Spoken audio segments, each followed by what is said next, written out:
right, congrats on the win, guys. It was, I felt like you guys played kind of night and day difference in some respects from Thursday night, but Coach, we'll start with you. We had talked about after Thursday's game, limiting our turnovers and limiting their offensive rebounds. And I feel like on the flip side today, we were able to take advantage of a lot of that, forcing turnovers and then getting to the offensive glass as well. Just kind of your overall thoughts on the game. Yeah, I was really happy again with our defense.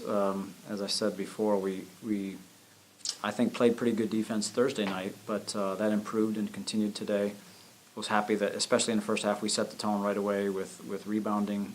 That was one of our game goals, was to out-rebound and just improve our rebounding margin. And we definitely did that. Turnovers margin, that's huge, a big stat, and we did a really good job of controlling the ball for the most part ourselves and forcing some turnovers from their side. So helped set the tone of the game right away. And even though the shooting wasn't the greatest, we did. We were a little off, especially around the basket. We didn't finish quite as well as we normally would. But when you're doing those other little things well, that makes up for it, and that's what we saw today. Sharon, Coach mentioned it. We had some shooting struggles, but also some players getting into foul trouble. But you were kind of a consistent presence for the team, both offensively and defensively in the first half. What do you think was working for you particularly today? I think we got into a better offensive groove. We slowed the pace down, actually began to run things like we should have been doing a little better Thursday, but we kind of settled down and just began to work through those things and take our time, let things come to us.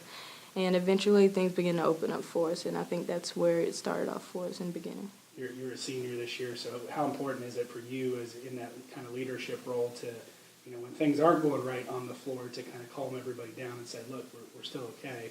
We got to get back into a groove.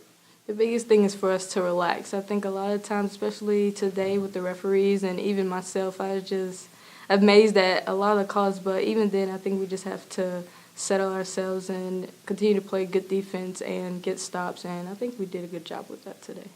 Sarah, defensively, we tend to, you were here on Thursday as well. Let's slide that mic over just a little bit because it's blocking Sarah's face, at least on my camera. But Sarah, just talk about the defensive tone that the team kind of set today. We played good defense Thursday. I felt like we played kind of even better defense today, particularly getting a lot of turnovers. Just how well we were able to play defense. Yeah, we did good with the defense, a lot more helping back and even with the shots, they're a decent shooting team, and we helped out a lot. And I think even in the end when we did the 2-3, it was very good with that helping backdoor and picking up the cutters. So. We went to Coach threw a couple of different defensive schemes out of 1-3-1, 2-3, man defense. How do you think that helps us defensively and kind of changing things up occasionally? I think it helps us, but mostly just change it up for the offense so that they don't know what's coming. So if we keep changing it, and I feel like we adjust pretty well to the different defenses, and we're a solid defensive team. So. Coach, going forward from this, we've got another home game coming up on Tuesday. I know we're in appetite here, but coming up next week, obviously kind of a confidence booster here going into picking up our first win of the season, but going into Tuesday, tough game. What are we going to take from this one? Well, obviously build and continue doing the great defensive play that we've had, and we'll be working on that. We also can look at this film and say, okay, well, this was really good offensively, and look what we did here, and build on top of that. And then, Washington Adventist is here, and we're not real familiar with them. So it's just going to be taking care of our stuff and not worrying so much about them, but just taking care of us and see what happens.